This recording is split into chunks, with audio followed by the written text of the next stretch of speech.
Go ahead, Naya.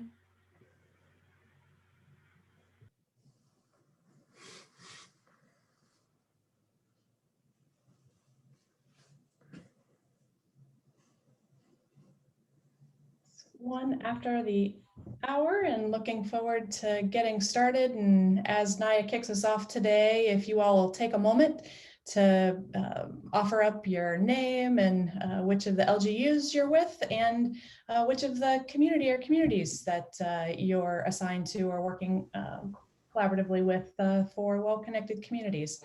Wonderful to see you.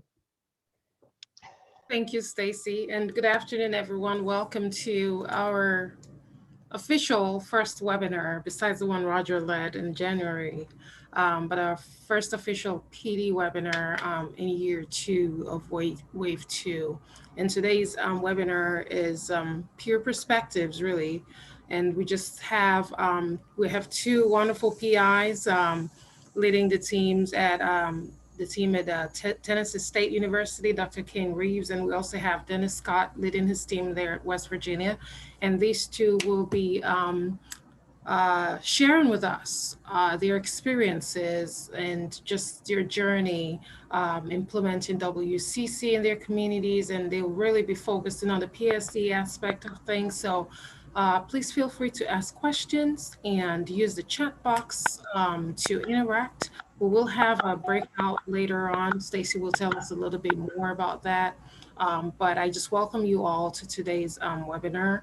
And I encourage you, as you listen to your colleagues share their story and share, their journey, I encourage you to also be open to sharing with others, because we are here to learn from each other. This year 2 really is about peer-to-peer learning. So I encourage you to do that as you continue to write your names and introduce yourself in the chat box. And so Stacy, over to you. Thanks so much for kicking us off today, Naya. And as I was saying, just so grateful to see all of you in the room. And with that, I know that we're all both living and working in often our home spaces, but in whatever ways that you can be with us with your video, that's super helpful as folks are sharing their experience and stories and that opportunity to interact around questions. I also know that, a lot of us have perhaps kids, dogs, et cetera, in the background, and there are occasions when you need to take care of that or be with that in the moment. So understanding. And that face-to-face will be particularly important as we share time in the breakouts together today. So we'll look forward to seeing you there. Next slide, if you would, Hyatt, please. Just giving a sense of sort of where we're headed together really over the next 90 minutes is I'll spend just a couple of minutes offering some definitions around PSE, just as some shared language, if you will, before jumping right in. We're so grateful to have with us today colleagues from Colorado State, Patty and Sue, who you'll be hearing more from in a few moments. And as Naya mentioned, Dennis and his colleagues at West Virginia, as well as folks or Kane here from Tennessee State. So just super excited about the number of stories, updates, programmatic shares and lessons learned that will be lifted up today, as well as then the time that we'll have together in breakouts to really be thinking together, to be sharing more, to be lifting up questions, things that you're still on your mind about how to do this work, where you're getting stuck, how folks have been adapting in the COVID context, et cetera. And then sort of wrap up today really with being able to hear from everyone and think a little bit about how you're doing your work and how the collection of work is really adding up and how are we really moving into action together. So excited to jump in. Next slide, Hyatt. And next. Again, only stopping here for just a couple of minutes. Again, many of you are familiar with policy systems and environmental change. And Extension and 4-H have been having some deep, rich conversations, drawing the sort of the best from the field and really working to, bring together language that meets, again, the context and the communities that you're working in as you're doing this PSE work. So wanted to sync up or offer perhaps what some of is being lifted up or sort of emerging or affirmed, I think is probably more appropriate for the way that we're talking about PSE. One of the key reasons, of course, for doing PSE is that we can address the social determinants of health. Or another way of saying that is really being able to move upstream and provide the vital conditions everyone needs to thrive. I know Roger offered an analogy that's often talked about with PSE, which is it's important if someone's in the river and drowning that we're able to offer a life vest. And we still want to be able to go upstream to be able to really see what is it that's creating the situation that puts that person at risk of being in the river to begin with. The opportunity to really create population level impact and a new term perhaps, and something we can talk further about as we dig into equity conversations, et cetera, in future sessions, is targeted universalism, which is that idea that we are setting universal goals. We want everyone to eat more fruits and vegetables. We want everyone to have safe access to be able to be physically active. And we want to really prioritize and target strategies that bring along and create the conditions for those who are carrying the greatest burden around those inequities to be able to move and act in those ways to be well. We also are doing PSE because that creates a more sustainable change. So when we think about, community champions that are so important, and you all know you've had team members who have been simply exceptional, who have created some of the strongest, most impactful programs. And then that person has, moved on or evolved in their career, and that leaves a gap. Well, in much the same way, if we have, agreements, for example, around being able to use a church facility or school facilities, and we have change over in leadership, or et cetera, without having those pieces in writing, often we're not able to sustain the progress that's been made. And I'd say lastly on this slide is just that ability to leverage the power of your all's programs as on-ramps to PSE and to be able, the ability to be able to accelerate adoption, if you will. I know Monty and I, in some earlier years, did some work over in Columbia, Missouri. They had a lot of champions for being able to create additional bike lanes and be able to do more trails. And there were very few folks out using them or out on bikes, and come to find that because there had been so few safe spaces that really folks didn't have, the bikes, or there were a lot of kids who actually didn't know how to ride a bike. And so being able to have those programs and bike rodeos and, bike collection and repair to be able to set folks up for that policy, those environmental changes to come together with the programmatic incentives and supports. Next slide. Hitting quickly here, a handful of definitions. As we think about policy, all too often we connect sort of policy with only those things that the government does, or policy is equated to politics. But we're surrounded and live in spaces all day long, and in particular when we're able to move about, that are influenced by policy, right? And so sometimes those go by other names: procedure, regulation, incentives. And it's the work of all of our institutions, our churches, our schools, et cetera, that are helping to influence those policies. Systems change.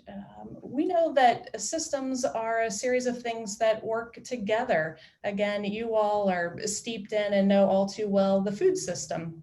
right? And so everything from the grower to the distribution to the grocery store, farmer's market, and then the consumer. So every time we're able to shift pieces within that system, we can improve the overall system. And then, of course, environmental change, always easier to see because generally it's something we've built or perhaps removed in the environment, both man-made as well as natural. Next slide, please. I'm not going to dig deep here because we've got your colleagues to share more about some of the great examples of the work that they're doing to advance policy systems and environmental change. And so I will like to turn quickly over to Patty so that you can get us started. But just as you think about and listen for the different policies, systems, or environmental change that our guests are sharing today, I'd also ask you to think about sort of what was necessary to help, make what is now being advanced possible. Also kind of listen in for, how are resources being used or redeployed, be that, financial or people or community assets. Think about what relationships are there and how they might be shifting, expanding, deepening. And what is that creating in the way of conditions change as that work is advanced? So Patty, super excited again. Thank you to you and Sue for being with us here today. Really looking forward to hearing more about the work going on in Colorado. Great. Well, thank you so much, Stacy, for that introduction. My name is Patty Schmidt. I am the Community Development Director for Colorado State University's Office of Engagement and Extension, as well as leading the Family Leadership Training Institute, which is the statewide program for extension. I'll let my colleague Sue introduce herself as well. Yeah, hi everybody. I'm Sue Schneider. I am an extension agent focusing on health and well-being within the Larimer County office. So that is in Fort Collins, Colorado, about an hour north of Denver, where our Colorado State University is located. Great. And I want to start off just by saying I apologize. I am going to have to leave rather early from this meeting, only because I was asked to help facilitate a meeting right afterwards. But please don't hesitate to reach out if anything we mention or I specifically talk about hopefully sparks some interest. Would love to always be a partner to my extension colleagues across the country. I find, connecting with people from other states is a great way to learn all the different things you're doing, but also appreciate the opportunity to share what we've learned over time as well. So next slide. So like many of you who are on the call today, we are a part of a land-grant mission. A land-grant university really focused on being a key partner in community, providing educational and interventions to address some of the most complex challenges communities are facing in Colorado. Next slide. Before we get started, we thought it might be fun to do a little poll. We're curious. We want to get to know you all a little better. So, the many hats that we all have to wear as extension colleagues, we're curious if you had to pick one role that you spend most of your time doing in the community of these 7, we know there's more, which one would you choose? Are you more of a connector, educator, researcher, a bridge between campus and community, an emergency responder, a program provider? Which one would you say you spend most of your time doing? Give you a little second. So this question, while we're waiting for those results of that poll, this question is something that Colorado's thought a lot about, and I've seen our colleagues across the country really asking themselves, especially in light of the pandemic. Thank you, Marilyn, for answering in the chat. I meant to say that if you for some reason can't use the poll, please respond in the chat as well. So across the country, the pandemic has really challenged us to ask about what is our role in community and what is Extension's role in community. So do we have the results of that poll? Great. So it looks like educator and connector are tied right up there. Great. Interesting. I love seeing the bridge, program provider, collaborator, great. Thanks everybody for answering that. So next slide, please. In Colorado, we've really spent a lot of time thinking about what role we could provide in strengthening and making more resilient communities. And what we've seen over the last several years that in the face of the many complex challenges we're facing, that they really require a multi-stakeholder, multi-intervention approaches that really involve several different partners and really involve thinking about not just in divisions, departments, sectors, but involving an eclectic group of people. And one of the things that we discovered several years ago that was really missing from the conversation was community. Next slide. So what we found was that we were really good at bringing professionals who were either paid to do the work or elected to do the work to the conversation to say, what could we do collectively together? But what was really missing was the community voice. Next slide. What was missing was the context expertise.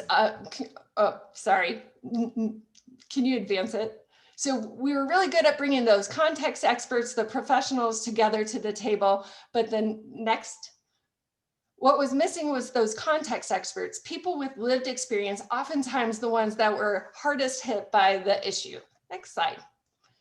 So we set about several years ago creating a leadership development program that could help build the capacity of communities to work closer together with community members.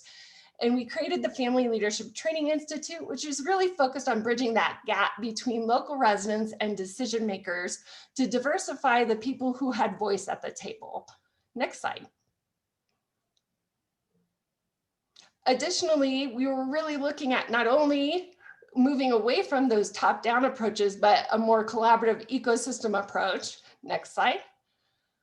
But really spending some time investing in how we could support being community driven, which means looking at this systems change approach that you all are talking about today. Next slide. In doing that, what our focus is really looking at how can we strengthen the community's ability to learn, plan, and act together, or their civic capacity. Next slide.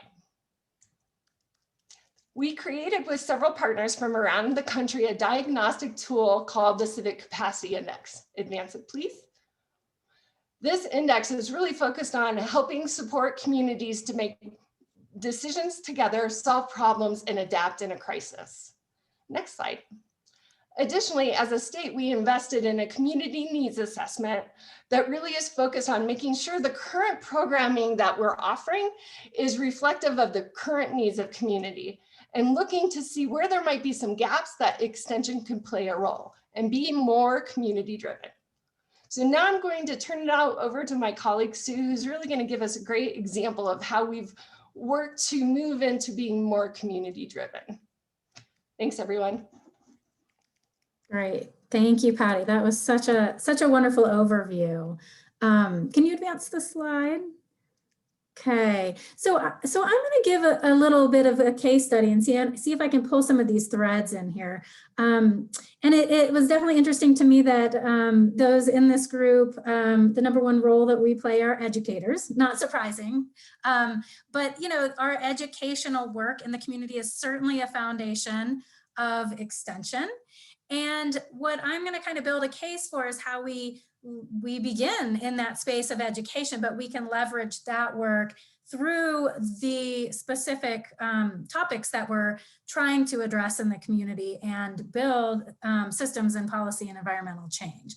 So in this case, in Colorado, we're doing a lot of work to support healthy aging. There's a lot of education going on, work on the Aging Mastery Program, which really gets at lifestyle change, really recognizing mental health, rural health, engaging communities, and helping us deliver some of that programming.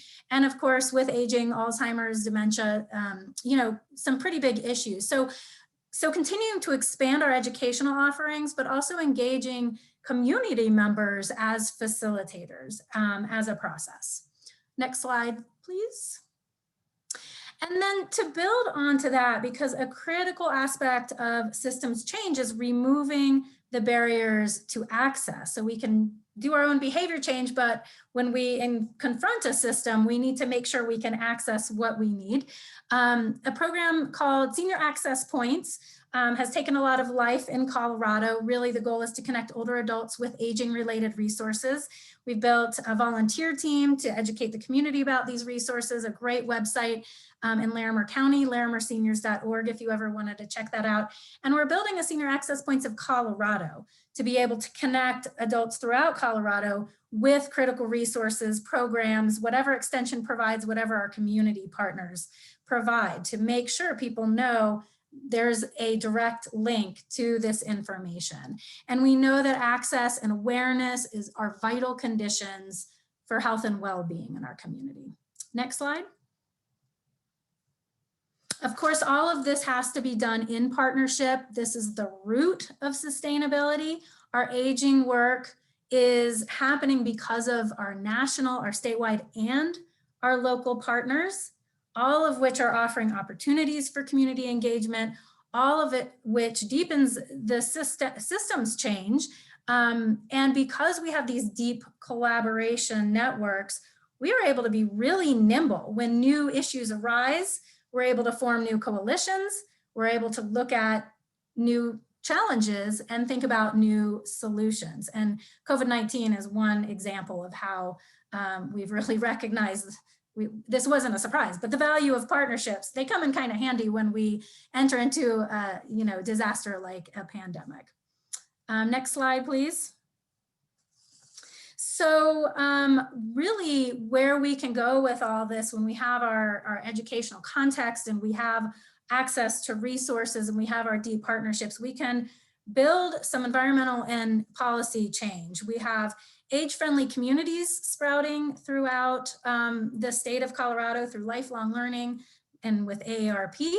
We have a lot of work around changing the narrative around ageism, really focusing on the culture of aging.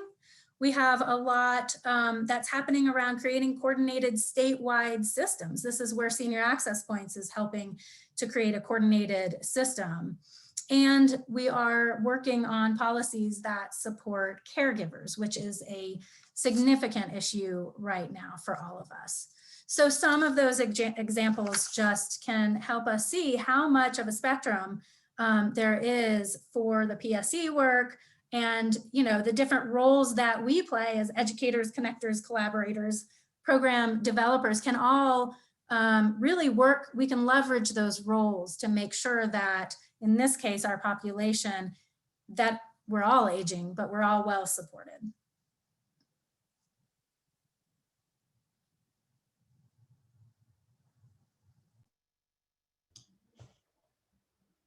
Awesome.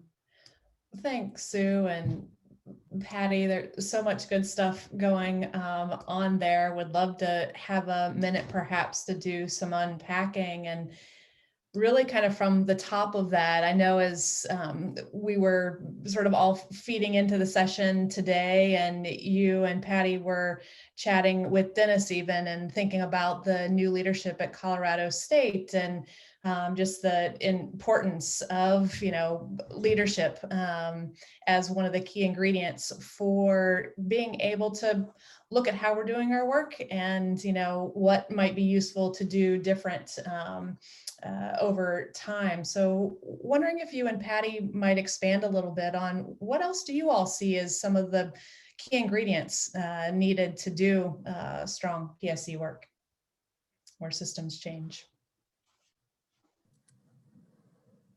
Did Patty pop off of there? I know she would love this,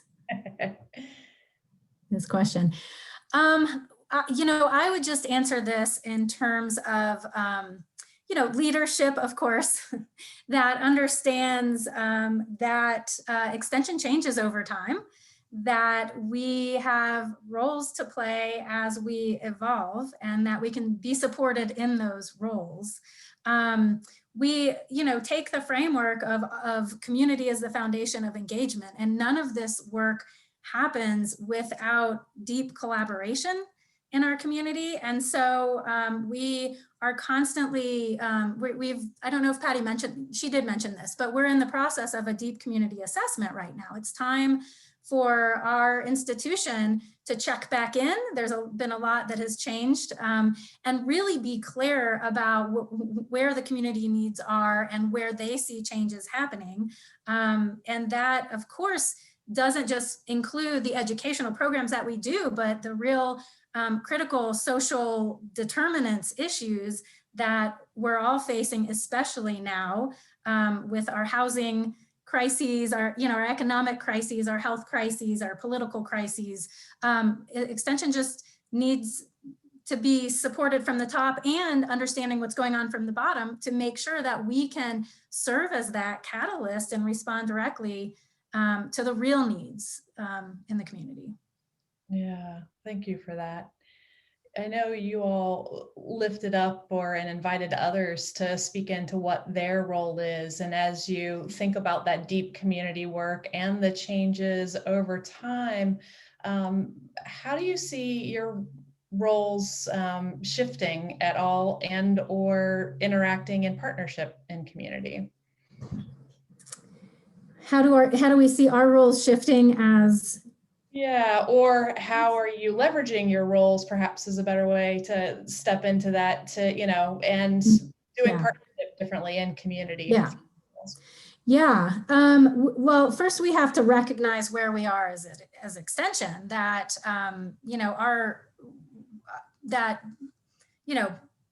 we bring people in with a diverse skill set. And for Patty to have named all of those kind of different roles we play is really a first step to say, yes, we are educators, yes, we are connectors, but we're also bridges. And we are also collaborators.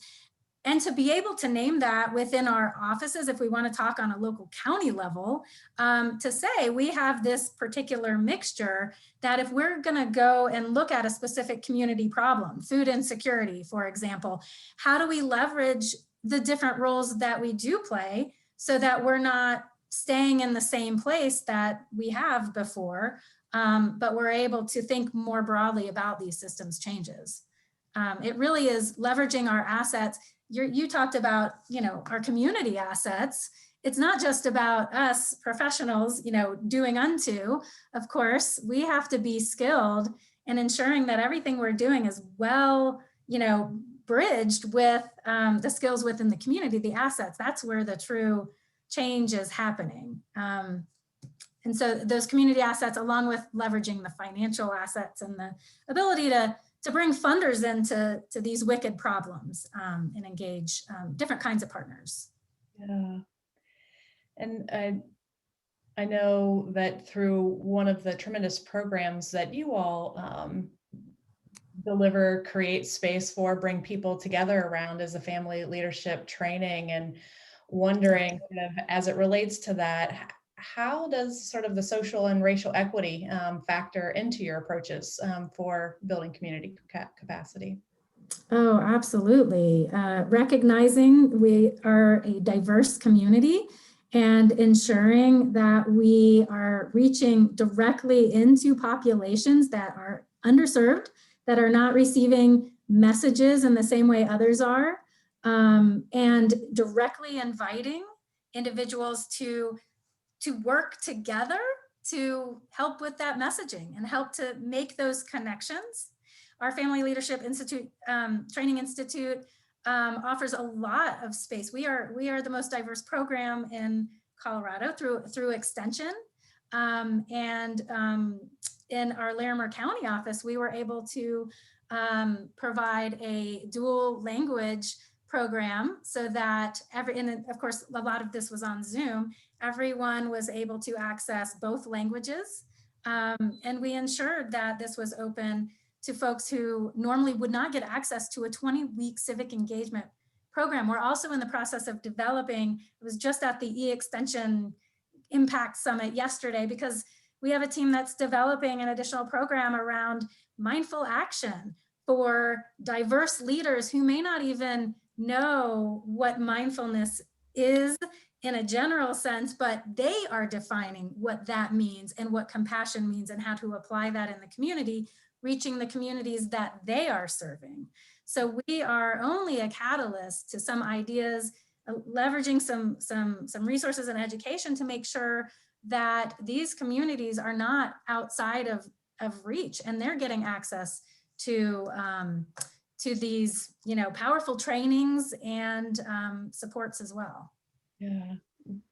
Thank you for that, Sue. I know that folks, I can imagine, have some questions, and welcome you all as we continue to sort of share and exchange stories here. To anybody with thoughts at the moment, feel free to drop those in the chat to Sue, and on behalf of Patty. And Sue will be with us, and of course there'll be time at the end where we will have more of an open mic, and can revisit as well if you're, as folks are reflecting on the comments. So thank you for getting us started so beautifully, Sue, and to Patty. All right, let's shift slides here just a moment.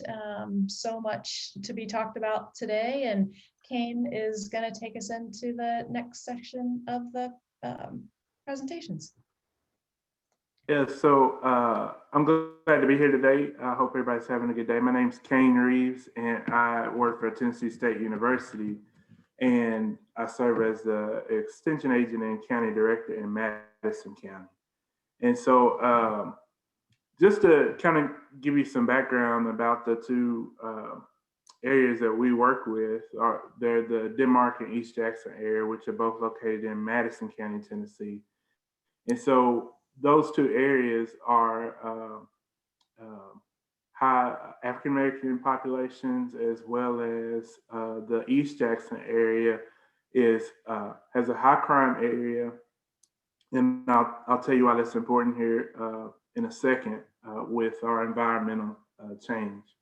So we began our journey with two coalitions that were already in existence, and they're a little bit different than what we would normally see with a health-related coalition. They were both very active in the community. One is the Chester Street Association, which is in the East Jackson area. They are great partners. They have very good community focus, as well as a lot of partnerships throughout the community.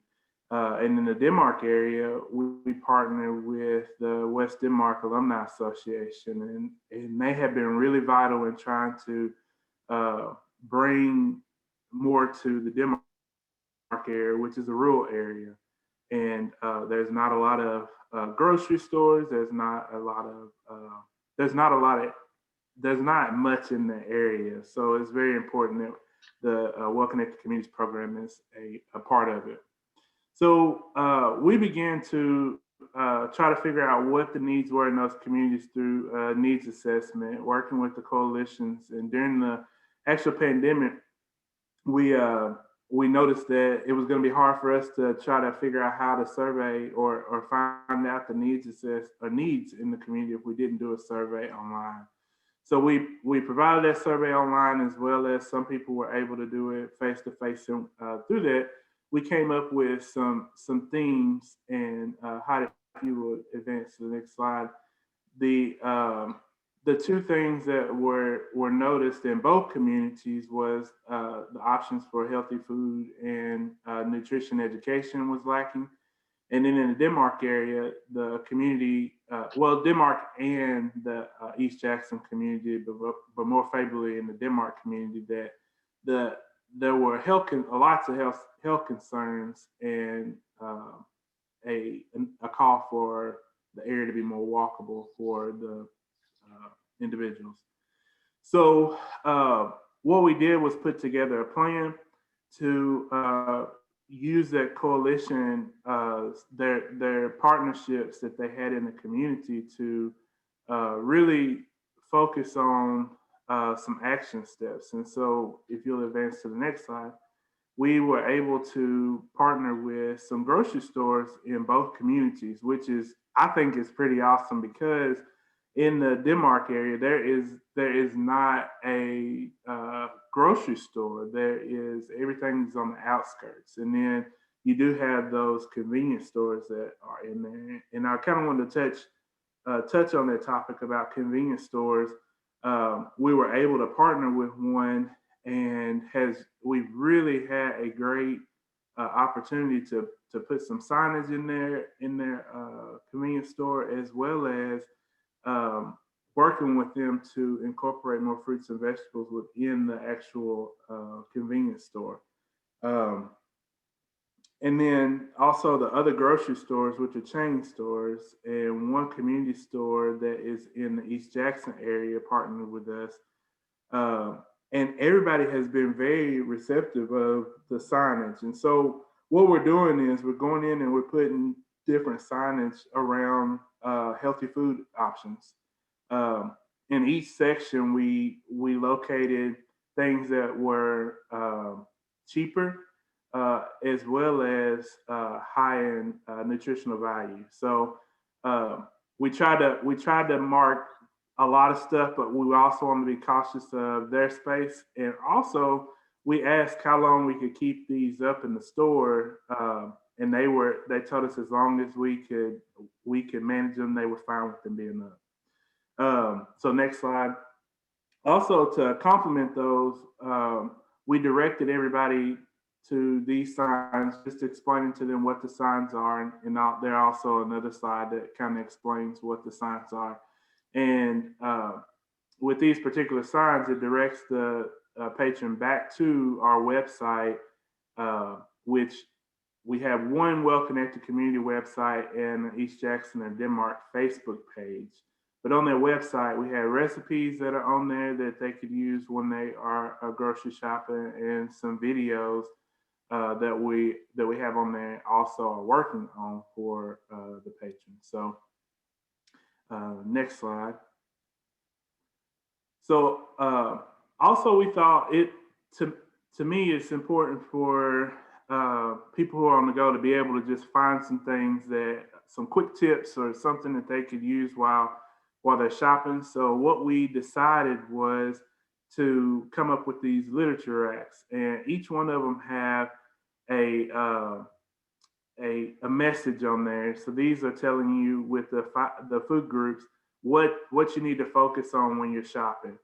So it provides them some information about those nutritious things, as well as with the literature racks, they have some little holders that you can put things on. So we're gonna put recipes in there, as well as some cool activities for the kids while parents are shopping. They could also participate in scavenger hunts and bingos, as well as some clings that we have throughout to have some questions on the frozen food sections throughout the store. So we can go to the next slide.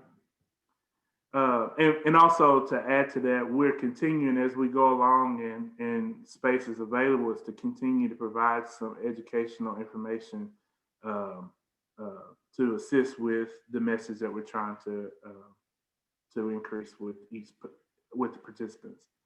And then, so to transition a little bit, but also stay with the environmental change side, is we have initiated a trail and park signage program. And so what we're doing is marking mileage in each of the parks that are participating. And we've had great success with this one as well.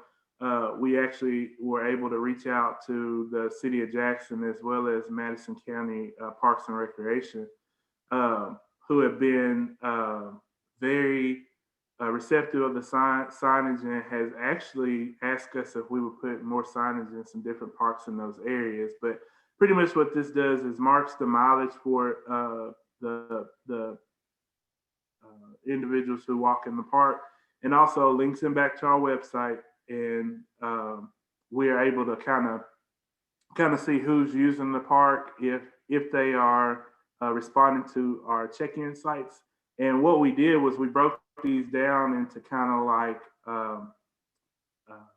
pit stops, and you have encouraging signage that tells them, keep up the good work. You're almost to a mile. Hard work pays off. You're at a half a mile. It just continues to express encouragement throughout. You go to the next slide. something that I'm excited about is in order to get this elementary school on board in the Denmark area, they asked us if we could actually name the park. The park has never been named before, and so they have a walking trail as well as a park that's out there. And the principal wanted to focus on the students and hopefully encourage the other students that participate because the names will be recognizable. These particular kids have some health issues that the principal wanted to honor them by naming these parks after them. So I was explaining to the group earlier that we're actually having a unveiling, I guess you could say, of the signage as well as the park trail. So next slide. And then how we're gonna bring all this back together is we've been working with Ms. Sutton with the Los Angeles County Health Department. They did a study to find out about grocery store patrons and how the signage they used enticed them to change some of their health behaviors. And so we're using that survey to do exactly that, and also to look at how effective the signage was to see if the signage was for people to change their purchasing habits of fruits and vegetables. So also, as I was talking about the connection back to the park trail signage, the check-ins, if people were using our website and Facebook, that's also a way we're going to measure the success of the signage. So. Awesome. Thanks so much, Kane. We love what you all are doing down there. And, you know, we sort of took a lesson, right, from the marketers and others who are selling foods that aren't as, you know, nutritionally rich, who know that, you know, product placement, as well as those point of purchase prompts, which, you know, you all have now created that shift the environment. They really do make a difference as we stop and pause, you know, at the end of you know, a row of groceries in the store, as we, you know, read the signage with the positive message or the reminder around some of our, you know, choices. So those modest environmental shifts can make a significant difference. And then one of the other things just to pull on, you know, as we were thinking about, you know, both sort of programming and community engagement and connection with these PSE changes, the interaction that you had with the school around, you know, doing the naming and creating conditions for folks to really take, you know, ownership and be proud of. And then, you know, kids wanting to take, you know, or drag their parents out to the park to be able to, you know, show the pathways that they, you know, help to sort of influence. So as, you know, folks have an opportunity to, again, be healthy together. So just anyway, appreciating that and look forward to some additional conversation with you and about your all's work in a moment. And perhaps Dennis, have you jump in here for us and then sort of spend some more time sort of unpacking with you and Kane together after you and your colleagues have had a chance to share with us. Great, thanks so much, Stacy. Greetings, everyone, and thanks again to everyone involved for making this peer learning opportunity possible. You could probably go to the next slide. So we're going to, myself and my colleagues, Brenda and Stephanie, are going to briefly share a little bit of story of beginning systems change in two different West Virginia communities. And as we go through this, I'd like for you to think of the localities where you live or maybe regions where you work and see if there are any commonalities or familiar themes. And if anything resonates, if you agree, or especially if you disagree and you've had different experiences, please share that in the chat. So our work in West Virginia focus on two southern counties, Mercer County and Wyoming County. The large blue star you see there on the map Actually, it approximates the area, but it should be a little further south, closer to the Virginia border. But I think the star got moved as we reformatted the slide. So forgive me if there are any geography majors out there. But if you do know your geography, you're probably familiar with the Appalachian region, right? So according to the Appalachian Regional Commission definitions, the only state with boundaries entirely in Appalachia is West Virginia. All 55 of our counties are in Appalachia. And you might think, why is this important? Well, for us to begin systems change, we realize that we're trying to make those changes in particular historic and cultural context, right? So this is where you may see similarities or commonalities in your own communities, because these issues they're certainly not confined just to Appalachia, right? So even though there are negative stereotypes about this region, there are in general some real historic factors that we've had to take into consideration when doing this work. Appalachian communities have had a long history of exploitation by outside corporations and entities. And this, again, it's in general, but sometimes this has created cultures of distrust and resistance to change. There's typically much more of a culture, or at least a myth, at least there's this myth of rugged independence and self-reliance, reliance on the individual or close-knit family groups. You might have heard the phrase, pull yourself up by your bootstraps. So other than reliance on the individual, relatives and church leaders are often the strongest networks of trust. So we knew that before we were trying to advance change on any issue that could be perceived as controversial, we realized that we first had to begin to raise awareness and start dialogues. And we thought if we could achieve that, then that in and of itself would be a great starting point for going down the roads to systems change. And my colleagues, Brenda and Stephanie, are gonna share a little more about the specifics in their communities. Next slide, please. When we started with the Well-Connected Communities grant, we had identified substance abuse as our primary mental health or our primary issue. We had the opportunity through the Well-Connected Communities grant to take a team of youth to Washington, DC. We got to take the train to DC for the 2020 Healthy Living Conference. And as we met with those young people and they developed their plan of action, they had a lot of different things that they brought up, of course, substance abuse being one, but the other thing that they identified was mental health. And they felt that many of our issues revolved around issues around mental health. And so they came up with the idea of holding a snowflake conference. So we're back to that traditional 4-H model in which we work with the kids to make changes with the adults. The snowflake conference idea was to not just change the dialogue around what a snowflake was and what it meant, but to also start dialogue around mental health. We plan to raise awareness. We're working to fight stigma and starting the conversation around the idea of mental health and what it means to have good mental health.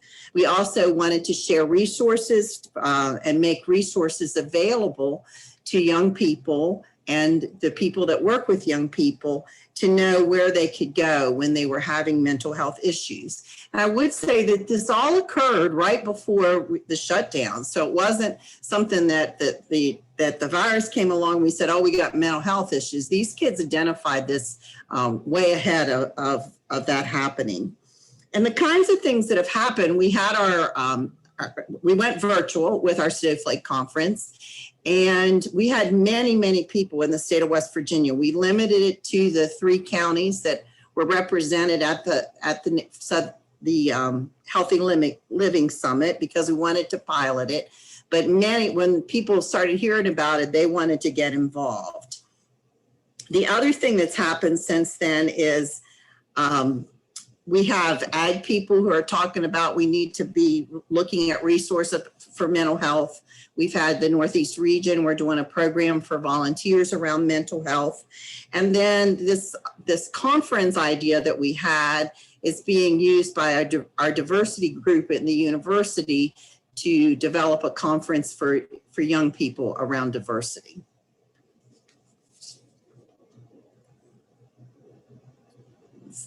Stephanie's going to talk a little bit about another program that we're working with. Okay, you can go ahead and switch to the next slide, please.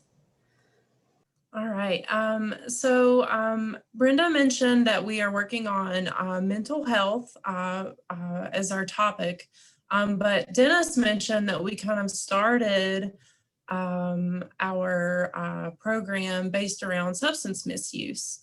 One of my responsibilities as a county agent is we sit on boards and coalitions. And I had been showing up to the Wyoming County Partners for Hope Coalition for about 1.5 years. And this coalition specifically is designed to combat substance misuse all the way from prevention. So we have groups like 4-H and Students Against Destructive Decisions. There are folks on the coalition from the county health department that do harm reduction programs or needle exchange programs. There are healthcare providers who do medically assisted treatment, like Suboxone or methadone on the coalition. And then also there are folks that represent recovery programs, housing. And lastly, there is an aftercare program. So what do we do after we've made it through recovery? How do we get folks reintroduced to the workforce? And how do we make them feel supported right here in our very small rural community? And so for quite some time, I did not feel like I had very much to bring to the table. In 4-H, we kind of dabble all around prevention and mental health, but we don't always necessarily just run a program that focuses on that. So during the coalition, I was able to meet and connect with folks who work for the school system, and they identified that they needed to implement a program in schools that focused on substance misuse. And in the past, they had done these one-time events that could be really expensive, and they made for a really nice newspaper article. However, they did not always have the long-term impact that was needed. And so we worked together to identify Botvan Life Skills as a program that would meet her needs or meet the needs of the school system, but also it's something that Extension could help provide. And we were able to train some county school employees in the Botvan Life Skills and bring that back to the school system. And we currently have 5 schools that are implementing that program. And so that is system change, because we went from these one-time events for prevention to a more holistic program that focuses on not only don't do drugs, but let's talk about our mental health. Let's talk about conflict resolution. Let's talk about self-esteem. And this program is available from elementary school all the way through high school. Additionally, something we did in our community is by partnering with schools, we were able to look outside of folks who were part of our traditional 4-H program. And this program focuses on youth in the school system. So they're almost a captive audience in a way.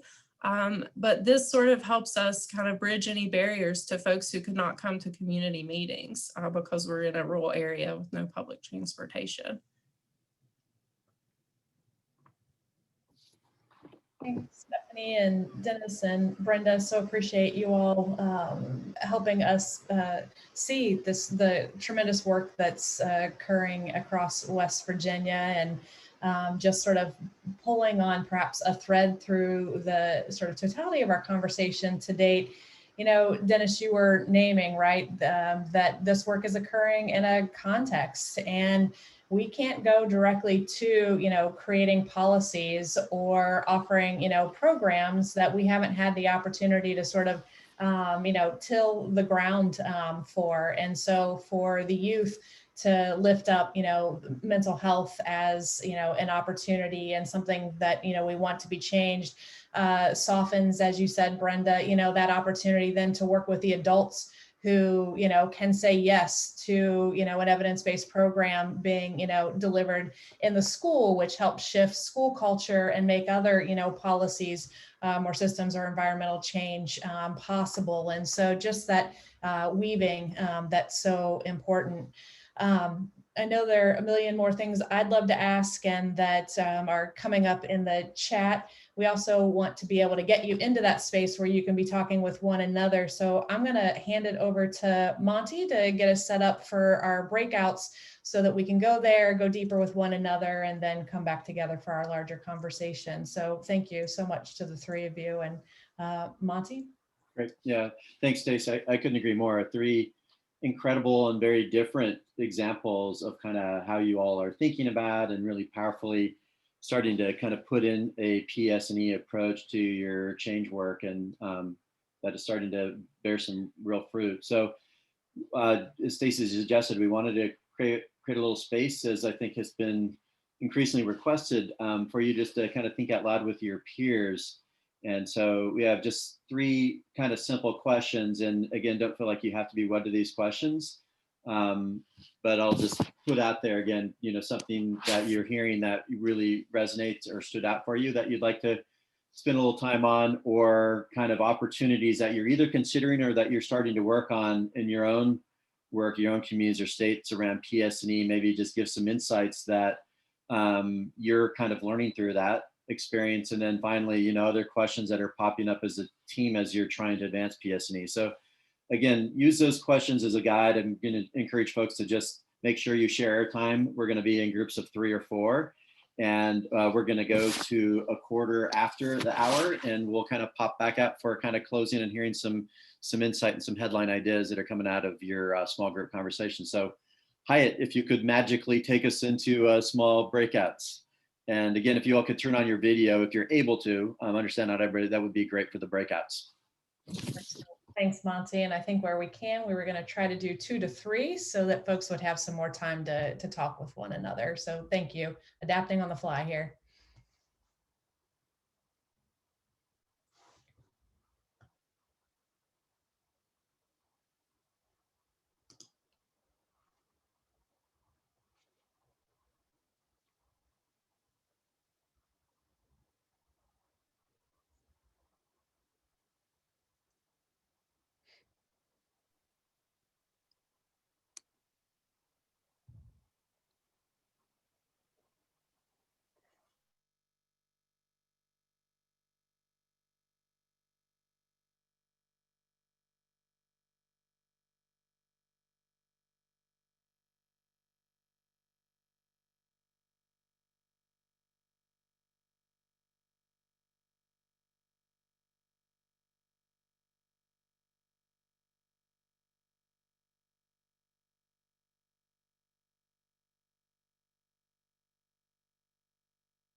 You two again.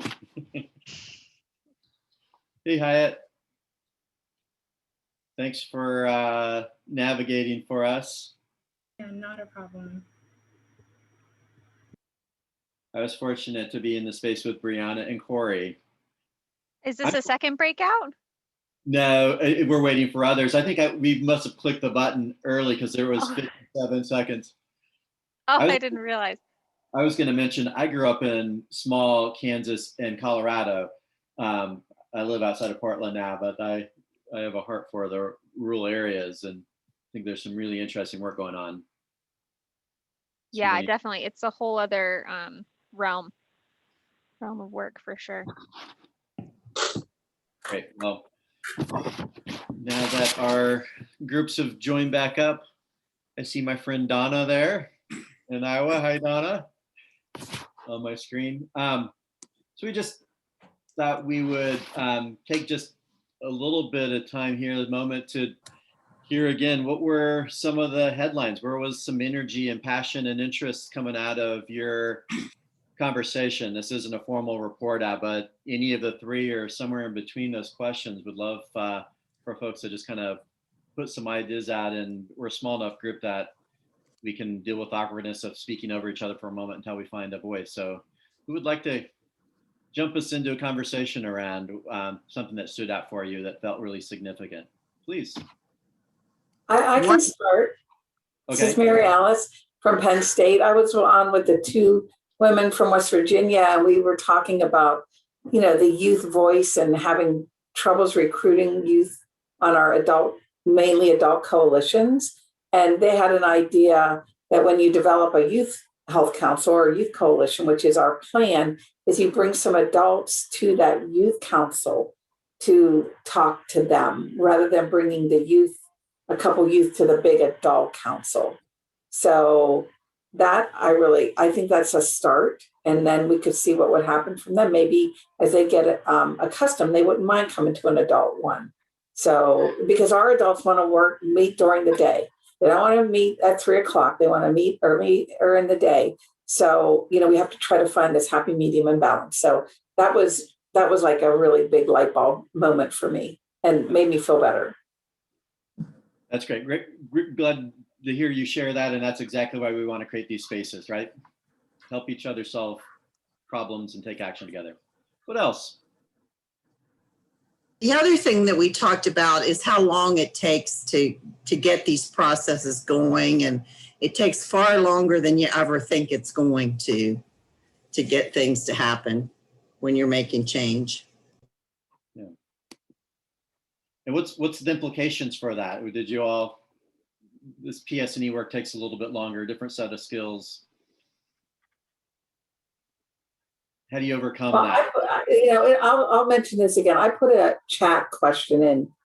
It was pretty long. It's about how do we get educators who are very traditionally extension educator focused move to that. And then once we get them to move to that and they feel like for their promotions, they need to have evaluation from programs, which are, knowledge change, intended change, some behavior change.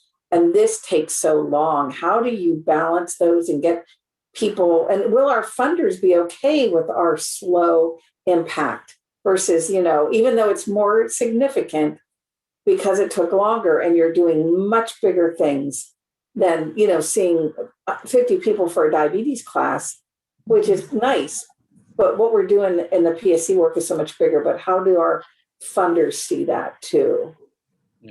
Mary Alice, I really appreciated your posts that you put in through the chat there. And, that is so central to a lot of the things that we're talking about. And I want to just give a shout out to everybody that shared some of those things that were beyond the typical extension education program, that we normally do. And I think lots of folks in extension that have been in the organization for a long time, as you pointed out, was that, the first response is, well, if there's an issue, there must be a program to solve the problem, and if we teach harder, people will be healthier. And, that's not necessarily the case, because we know that there's many people across the country, who are not having that opportunity to experience optimal health. I think last time we were on, I shared some of those maps that showed that, in the city of Chicago, from one side of town to the other side of town, life expectancy varied by 30 years, and that kind of thing. So hopefully we're changing. And if there's things that we can do, particularly, to work really with our leadership in our organization to help them understand how important PSE work is, and that, we have to, at least in this area and in a lot of areas, this is so critical to what we do, and we need to reward our faculty and staff that do that work, that are on that cutting edge. And, as you guys have success with this, we want to raise up and share that with the rest of the cooperative extension system who's struggling with what is this PSE thing, and how do I do it? So your examples, you're the pioneers, you're the leaders, and we really want to share your work across the system to help grow this work that really addresses the determinants of health. So, but great question, and thank you so much. And if you have suggestions about what we can do to really help reward this work. This is a perfect statement from one of my colleagues, very seasoned colleague, said, I admire what you're doing, but I have no idea what you're doing.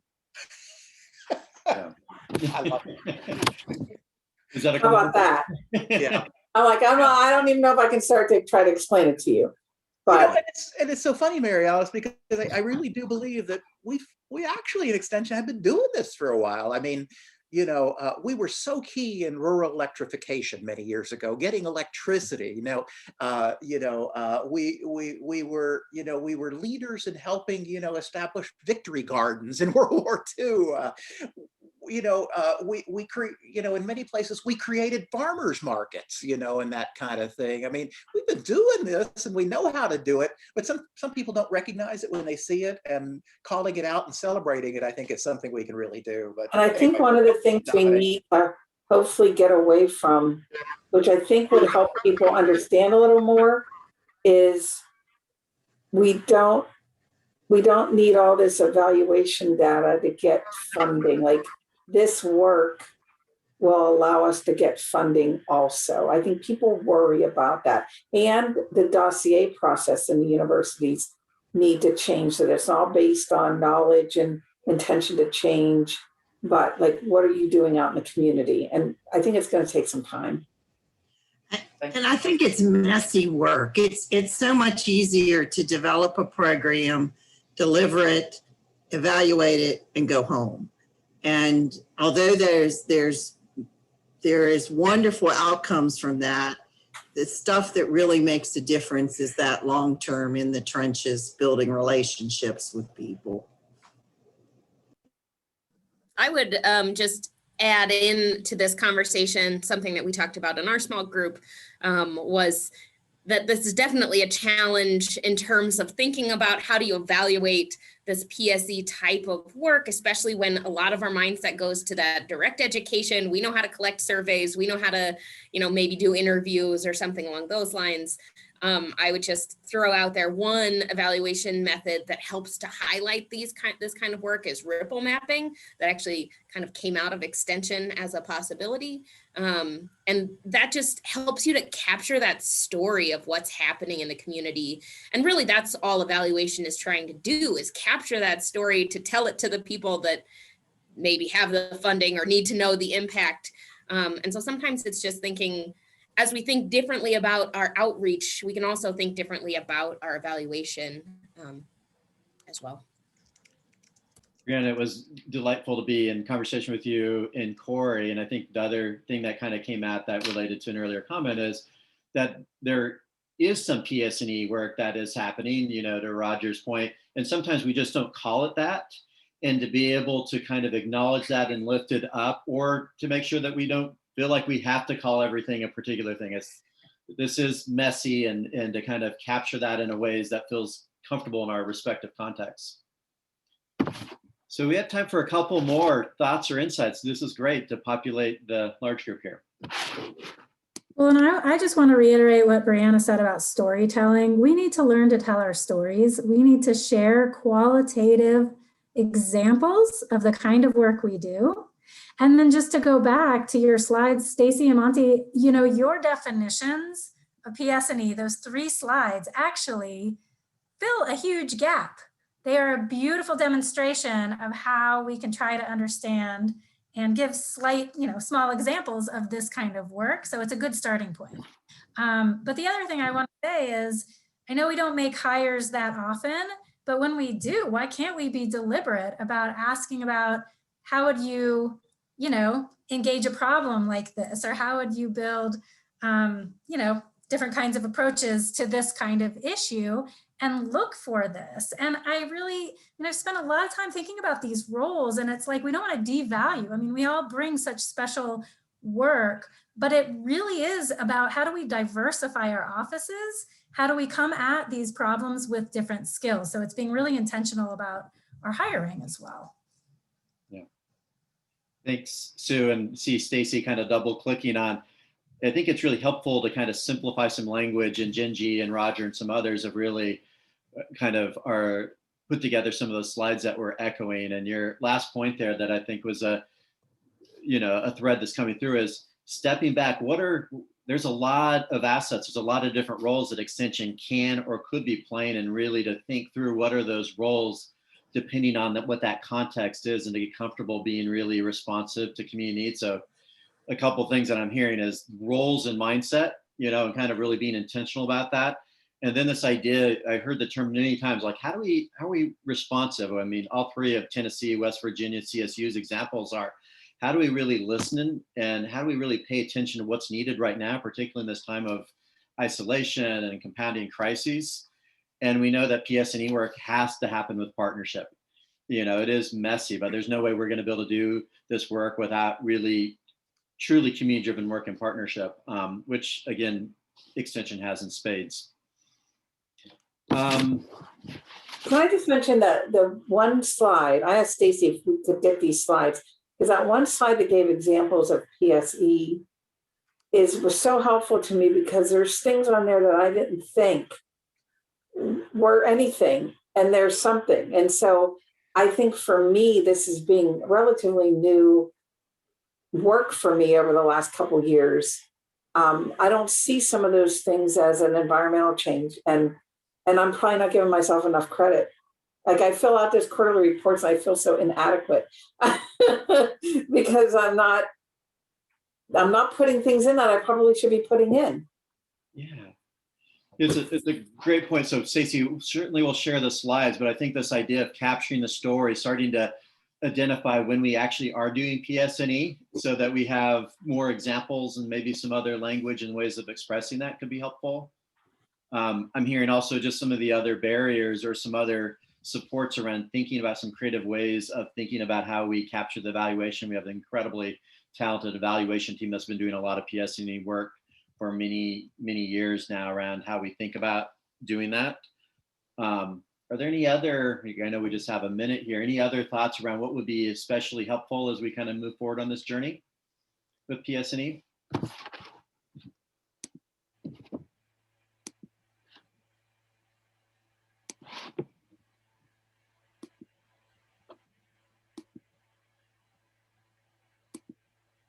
And if you don't have anything more, that's fine. I maybe just to make sure that we end on time, I want to just really acknowledge how helpful it was to have our friends at CSU and Tennessee State and West Virginia to be so generous in how they shared where they are on their journey.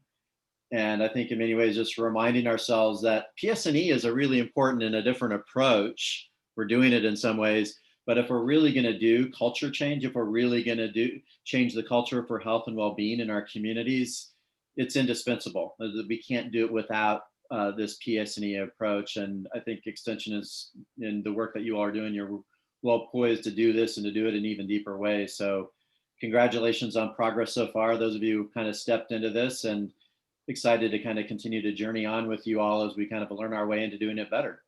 So thanks to Roger and Naya and Hyatt and everyone for setting the table for a great conversation. And hope everybody has a great rest of their day. Thank you, Monty. Thank you, Stacy. Thank you, everyone. Bye.